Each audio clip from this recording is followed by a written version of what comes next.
keberuntungan kita mendapatkan bulan suci Ramadan. Ini keberuntungan kita sebab beliau, karena beliau yang mengatakan wa Ramadan syahrul ummati, Ramadan adalah bulan umatku.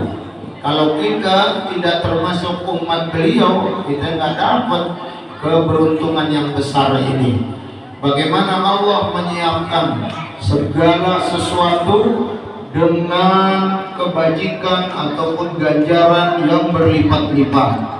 Ya, Nabi SAW sudah mengatakan, dan ini setiap Ramadan kita dengar, wa man taqarraba fihi bi khaslatin minal khair kana kaman adda fariidatan fi ma siwa.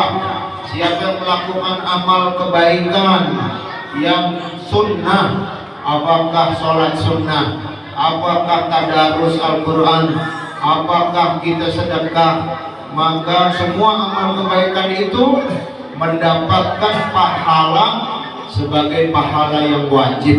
Kita sedekah sunnah, tapi ditulis sama malaikat pahalanya pahala zakat. Kita sholat ba'diyah tadi sunnah, tapi ditulis sama malaikat dapat pahala sholat wajib, sholat fardu. Sedangkan fardu dan sunnah itu perbandingannya 70. Nah, kalau yang sunnah ditulisnya sama dengan wajib, yang wajib ditulis tadi sholat isya, sholat maghrib kita sudah masuk Ramadan, ditulisnya 70 kali wajib. Sholat tadi kita maghrib, sholat 70 kali maghrib, isya barusan 70 kali isya. Ini sangat menguntungkan. Jadi pertahankan kita di dalam ibadah, tambah lagi nanti terawihnya. Tiap satu sholat ditulis satu pahala wajib. Kalau orang kerja di kantor, di perusahaan, tiap bulan nerima apa namanya? Gaji. Gaji itu ada yang pokok, ada yang sifatnya tambahan. Gaji pokoknya katakannya 5 juta sesuai UMR. Nah, tambahannya itu kalau ada lemburan, umpama biasa pulang jam 4, dia mau nambah lembur, ada kerjaan banyak, nambah sejam, nambah 2 jam, itu di akhir bulan dikasih penghargaan. Lemburannya aja 500.000. Lemburan 500.000, berarti gaji 5 juta tambah lembur tambahannya 500.000, jadi 5 juta 500.000. Kalau di Ramadan gaji pokoknya 5 juta, satu sholat fardu, satu sholat fardu 5 juta. Kalau di luar Ramadan sholat sunnahnya 500.000, satu sholat sunnah 500.000. Nah, di Ramadan satu sholat sunnahnya dibayar sama Allah 5 juta, bukan 500.000, dibayar 5 juta sesuai gaji pokok. Kan tadi sunnah dibayar wajib oleh Allah. Jadi sholat sunnah satu bukan dibayar 500.000, dibayar 5 juta. Sholat wajibnya dibayar 5 juta kali 70, berapa tuh? Hah? 5 juta kali 70? 350 juta atau 3.500? 3 juta 500, 350 juta tuh. Ya, satu sholat sunnah dibayar gaji pokok 5 juta, satu sholat fardu dibayar 70 kali lipat, sama dengan 350 juta. Mau apa kagak? Mau apa enggak? Masalahnya gajinya belum kelihatan. Jadi kalau itu dibayangin duit, satu sholat sunnahnya 5 juta, kira-kira maunya 20 rakaat atau 20 rakaat. Kalau itu berupa duit nih, saya mau nanya, kalau berupa duit kan 20 rakaat 10 kali sholat berarti 5 juta kali 10 50 juta. Kalau 8 rakaat itu berarti kan 4 kali sholat, 5 juta kali 4 sama dengan 20 juta. Mau 20 juta apa mau 50 juta? Kalau duit ya, kita kan orang yang imannya naik turun. Imannya naik turun. Kalau imannya kuat, itu janji Allah diyakini betul, serasa nyata, bahkan lebih menjanjikan, lebih menarik daripada urusan dunia.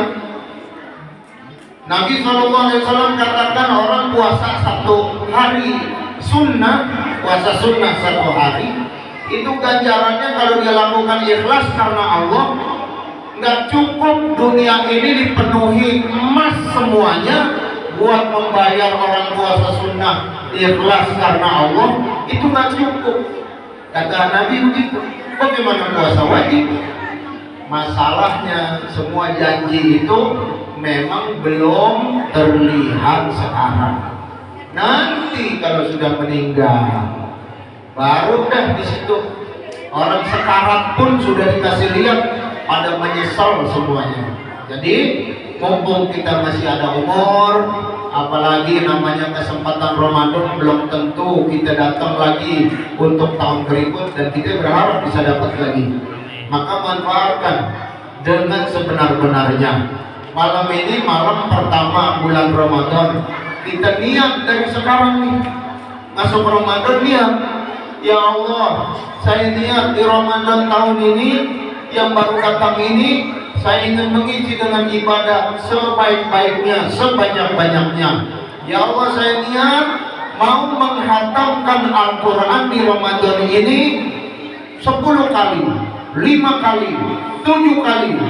Ya Allah, saya niat mau berbagi, memberi makanan berbuka, mau berbagi kepada sesama di bulan Ramadan ini sebanyak-banyaknya. Ya Allah, saya niat mau melakukan ibadah-ibadah tambahan sebanyak-banyaknya. Dan yang terakhir niatnya, saya niat memasuki Ramadan seperti niatnya orang-orang soleh. Niatnya itu tambahkan, ya. Ya, ini sekarang boleh diniatkan sekarang dalam hati, boleh nanti sendiri ulang lagi niatnya. Saya niat seperti niatnya orang-orang soleh ketika mendapatkan bulan Ramadan. Karena orang soleh ketika mendapatkan Ramadan gembiranya luar biasa, karena iman mereka bagus, gembiranya luar biasa. Ditambah lagi amalan mereka sebelum Ramadan aja udah luar biasa, masuk Ramadan lebih luar biasa. Hari-hari biasa orang-orang soleh itu jarang mereka tidur malam, mereka ibadat dari isya sampai subuh. Bahkan ada yang wudhunya, wudhu isya tadi ini itu nggak batal sampai subuh. Mereka sholat subuh dengan wudhu dari isya. Itu orang-orang soleh. Ada yang 30 tahun, ada yang 40 tahun tiap malam begitu. Apalagi di Ramadan, sholat isya, wudhunya nggak batal, terus diisi ibadah, nggak tidur sampai subuh. Bahkan sholat subuhnya menggunakan wudhu isya. Itu orang-orang soleh. Kita kan nggak sanggup begitu, kita kan nggak bisa melakukan itu. Maka minimal masukkan niat kita ke dalam niat mereka. Ya Allah, aku niat mengisi bulan Ramadan seperti niatnya orang-orang soleh. Apa untungnya niat?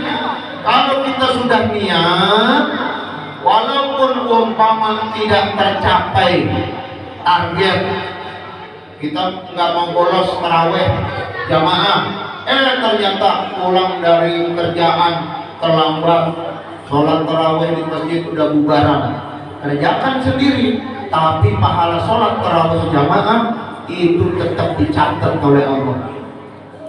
Target kita 5 kali khatam Quran, ternyata cuma dapat 1 kali. Tapi malaikat udah catat pahala khatam 5 kali gara-gara niat. Makanya perbanyak nih niat. Nah, Ramadan ini mari kita jadikan lebih baik dari yang udah-udah, ya. Ini pertama Ramadan, ya, walaupun ada yang udah kedua sekarang, ada yang udah ketiga malah. Ya, kita ambil aja yang resmi dah, yang pengumuman pemerintah malam pertama bulan Ramadan adalah malam ini. Saya tidak ingin mempermasalahkan, cuman saya kasih gambarannya begini aja. Ikut yang mana nih Ramadannya, lebarannya, umpama ada perbedaan, ya. Saya kasih gambaran gini. Kita tinggal di negara mana? Tinggal di negara mana? Indonesia. KTP kita KTP penduduk Republik mana? Indonesia. Kalau kita bikin SIM, bikinnya di kepolisian mana?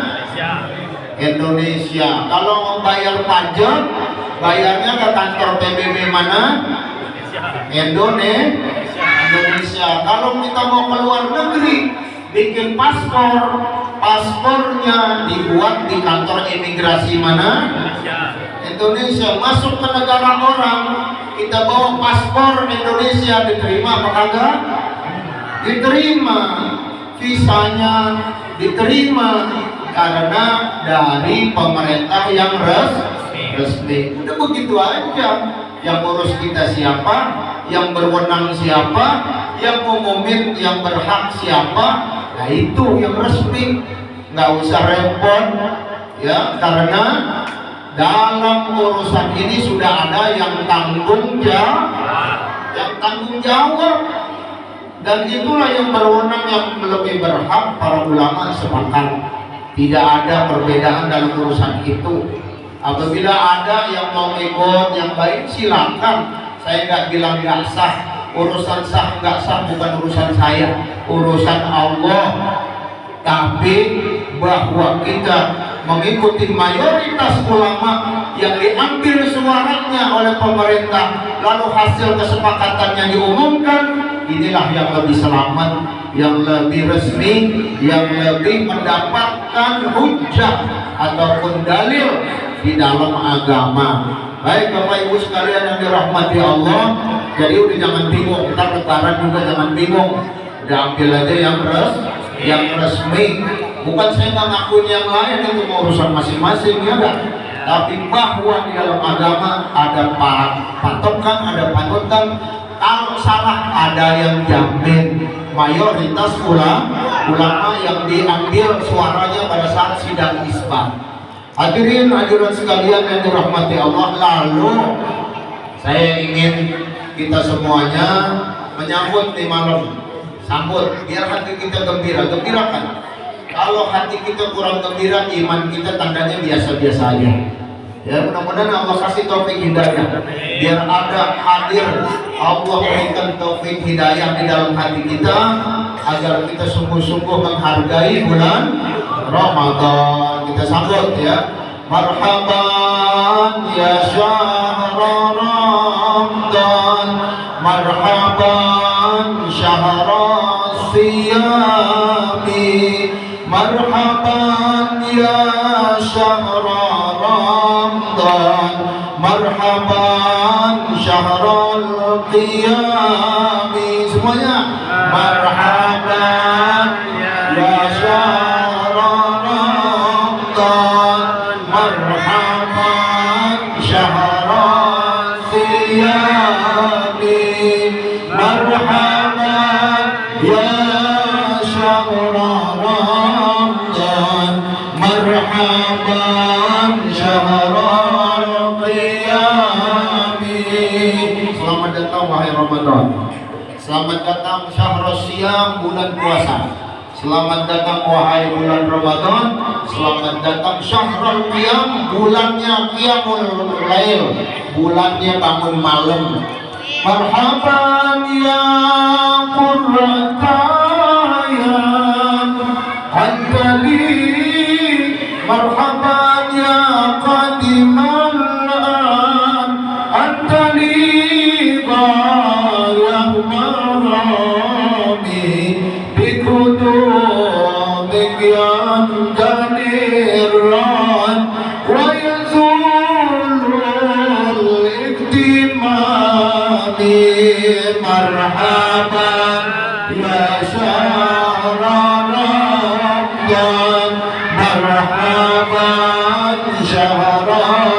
siyami marhaban ya syahra Ramadan marhaban syahrul qiyam.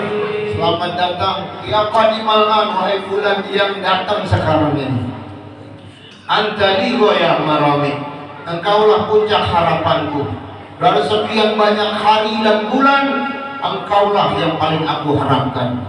Biqudumik yang jalirron, datangnya engkau, karat-karat semuanya musnah, dosa-dosa dihapus, wa yazulul iktimami, semoga kesusahan semuanya diangkat oleh Allah berkat datangnya Ramadan.